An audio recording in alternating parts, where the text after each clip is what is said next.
হিম হে হিম হে হিম হে হিম হে হিম হে হিম হে হিম হে হিম হে হিম হে হিম হে হিম হে হিম এই বসান এই সবাই বসো হিম হে হিম হে প্লিজ প্লিজ পরে জিকির বন্ধ হয়ে যাবে আপনারা বসেন বসেন হিম হে হিম হে হিম হে প্লিজ।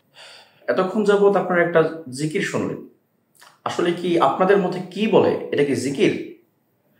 আল্লাহ তাআলা সূরা আহজাবের মধ্যে বলেছেন, ইয়া আইয়ুহাল্লাযীনা আমানু যকুরুল্লাহা যিকরান কাসীরা, হে ঈমানদারগণ তোমরা অধিক পরিমাণে আল্লাহকে স্মরণ করো, আল্লাহর জিকির করো।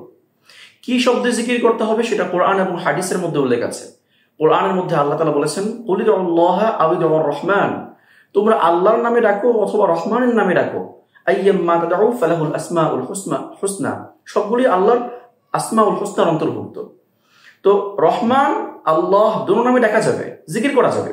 হাদিসের মধ্যে মুসলিম শরীফের একটা হাদিসের মধ্যে উল্লেখ আছে, আল্লাহ নবী সাল্লাল্লাহু আলাইহি ওয়াসাল্লাম বলেছেন, আহাব্বুল কালামি ইলাল্লাহি আরবাউন, আল্লাহ তাআলার নিকট সবচেয়ে প্রিয় বাক্য হচ্ছে চারটি, সুবহানাল্লাহ, আলহামদুলিল্লাহ, লা ইলাহা ইল্লাল্লাহ, আল্লাহু আকবার। এই চারটি বাক্য, চারটি শব্দের মাধ্যমে আল্লাহর জিকির করা যায়। কিন্তু তারা যে জিকির করছে এই জিকিরটা কি জিকিরের অন্তর্ভুক্ত? আল্লাহর নাম বোঝায়? তাহলে তারা কাকে ডাকছে? যেখানে নামাজের মধ্যে আল্লাহু আকবার এর জায়গায় আল্লাহু আকবার একটু টান বেশি হয়ে গেলেই নামাজ হয় না, যেখানে আল্লাহু আকবারের জায়গায় আল্লাহু আকবার এখানে টান হইল নামাজ হয় না, সেখানে আপনি জিকির করতে গিয়ে যদি আল্লাহু আকবার, সুবহানাল্লাহ, আলহামদুলিল্লাহ, লা ইলাহা ইল্লাল্লাহর জায়গায় এই হাবিজাবি হিম হিম জিকির করেন, তাহলে আপনার কি হবে? আপনার তো জিকির হবেই না। আর এই জিকিরের মাধ্যমে কিভাবে আল্লাহ সন্তুষ্ট হবেন? যে হিম হিম অন্য কোনো শয়তানের নাম হতে পারে, অথবা আল্লাহ ছাড়া গায়রুল্লাহর নাম হতে পারে। আপনি তো আল্লাহকে ডাকছেন না, আপনি গায়রুল্লাহকে ডাকছেন। এজন্য যারা সাধারণ ভক্ত আছেন, যারা সাধারণ পাবলিক আছেন, যারা আসলে কোরআন হাদিস তেমন বুঝেন না, মানুষকে অনুসরণ করে চলেন, তাদেরকে বলবো এই সমস্ত ভণ্ডদের কাছ থেকে আপনারা দূরে থাকুন। তারা নিজেরাও পথভ্রষ্ট, অন্যদেরকেও আপনাদেরকেও পথভ্রষ্ট বানাচ্ছে।